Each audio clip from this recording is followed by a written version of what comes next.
ఉగాది, బతుకమ్మ, దసరా, దివిల, సంక్రాంతి, బోనాలు, వినాయక చవితి, హోలీ, శ్రీరామనవమి ఇట్లా చెప్పుకుంటా పోతే హిందువులకు ఏడాదంతా పండుగలు వస్తూనే ఉంటాయి. ఇక జాతరలకైతే లెక్కే లేదనుకోండి. కానీ క్రైస్తవులకు ఏడాదిలో ఒక్కటే పండుగ క్రిస్మస్. అట్లనే ముస్లింలకు సుత చాలా తక్కువ పండుగలు ఉంటాయి. అందులో పెద్ద పండుగ అంటే రంజానే. నెల రోజుల పండుగ ఆఖరి నాడు ఎట్లెట్లా నడిచిందో చూడాలే కదా. పాండ్రి అట్లా పోయొద్దాం.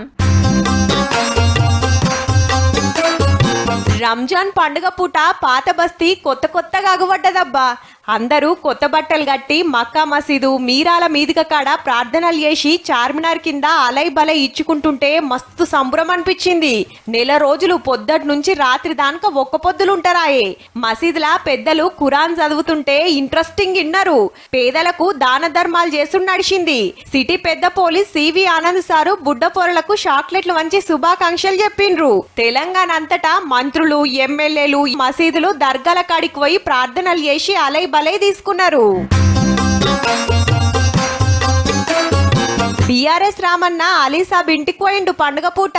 పతేడు కేసీఆర్ సార్ వస్తుండే. మనకన్నే కాదు దేశమంతా రంజాన్ పండుగ జోరుగా నడిచింది. ఢిల్లీ జామా మసీద్ కైతే శీతం మంది వచ్చిండ్రు. అల్లాను గొలుసుకొని అలై బలై ఇచ్చుకున్నారు. అయితే సెంటరోలు తెచ్చిన వక్ బిల్లు వద్దనుకుంటా నిరసనలు కూడా చేసిండ్రు కొందరు. ముస్లింలందరికీ రంజాన్ ముబారక్.